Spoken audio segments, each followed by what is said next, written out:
ఇస్నాపూర్లో municipal ఎన్నికల polling కొనసాగుతోంది. అక్కడి పరిస్థితిని మా ప్రతినిధి సతీష్ లైవ్లో అందిస్తారు. సతీష్. తెలుగు వారి number 1 choice Telugu matrimony. Yes sir Santosh.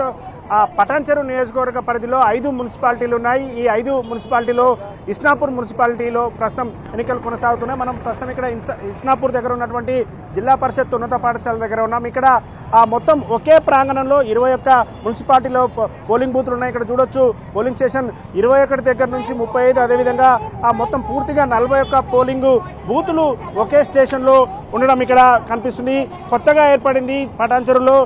మొత్తం ఇటు ఉన్నటువంటి ఈ నియోజకవర్గంలో ఉన్నటువంటి మిగతా అమీన్పూర్ కావచ్చు, బీరంగూడ, రామచంద్రపురం అవన్నీ జిహెచ్ఎంసీలో కలిసిన తర్వాత కొత్త మున్సిపాలిటీ ఇక్కడ ఏర్పడింది. ఇస్నాపూర్ మున్సిపాలిటీ ఏర్పడినటువంటి తర్వాత జరుగుతున్నటువంటి మొదటి ఎన్నిక.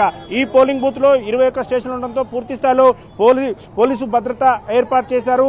ఇక్కడికి వచ్చేటటువంటి వాళ్ళకి ఎలాంటి ఇబ్బంది లేకుండా ప్రధానంగా ఇక్కడ జరిగేటటువంటి ఇస్నాపూర్ ప్రాంతంలో ఇక్కడ ఇటు పాషమైలారం కావచ్చు, ఇక్కడ ఇండస్ట్రియల్ ఏరియా ఎక్కువగా ఉంటుంది కాబట్టి ఇటు మినీ ఇండియాగా చెప్తుంటారు. హైదరాబాద్తో పాటుగా మిగతా రాష్ట్రాల్లోని చాలా మంది వర్క్ చేసేటటువంటి వాళ్ళందరూ కూడా ఈ చుట్టుపక్కల ప్రాంతాల్లో ఉంటారు కాబట్టి వాళ్ళందరికీ ఆ పోలింగ్ బూత్ డీటెయిల్స్ తెలియకుండా ఇబ్బంది పడతారు కాబట్టి వాళ్ళందరికీ పూర్తి స్థాయిలో ఇక్కడ ఉన్నటువంటి మున్సిపాలిటీ సిబ్బంది ఏర్పాట్లు చేయడం జరిగింది. మనం చూడొచ్చు లోపల ఒక సందడి వాతావరణం కనిపిస్తుంది. దాదాపు ఒకే దగ్గర 21 పోలింగ్ బూతులు, దాదాపు 10,000 ఓటర్లు ఒకే దగ్గరికి రావడంతో ఒక సందడి వాతావరణం ఇక్కడ కనిపిస్తుంది.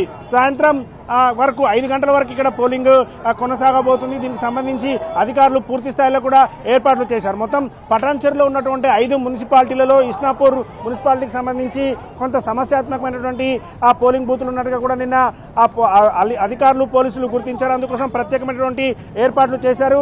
ఈ లోపలికి వచ్చేటటువంటి వాళ్ళకి ఎవరైనా సరే దివ్యాంగులు ఉంటే వాళ్ళకు ప్రత్యేకంగా లోపలికి తీసుకుని వెళ్లేందుకు చైర్లు ఏర్పాటు చేశారు. దాంతోపాటు ఇబ్బంది జరగకుండా లోపలికి వెళ్ళేటటువంటి సమయంలో వాళ్ళకి కావాల్సినటువంటి డీటెయిల్స్ ఇవ్వడానికి పోలీస్ సిబ్బంది ఇక్కడ సిద్ధంగా ఉన్నారు. ఓవరాల్గా చూస్తే ఇస్నాపూర్లో పోలింగ్ కొనసాగుతుంది. ఉదయం 7 గంటలకే మొదలైనటువంటి పోలింగ్ కంటిన్యూగా కొనసాగుతుంది. పెద్ద ఎత్తున ఓటర్లు ఇక్కడికి వచ్చి తమ ఓటు హక్కు వినియోగించుకుంటున్నారు. సంతోష్. Thank you Satish.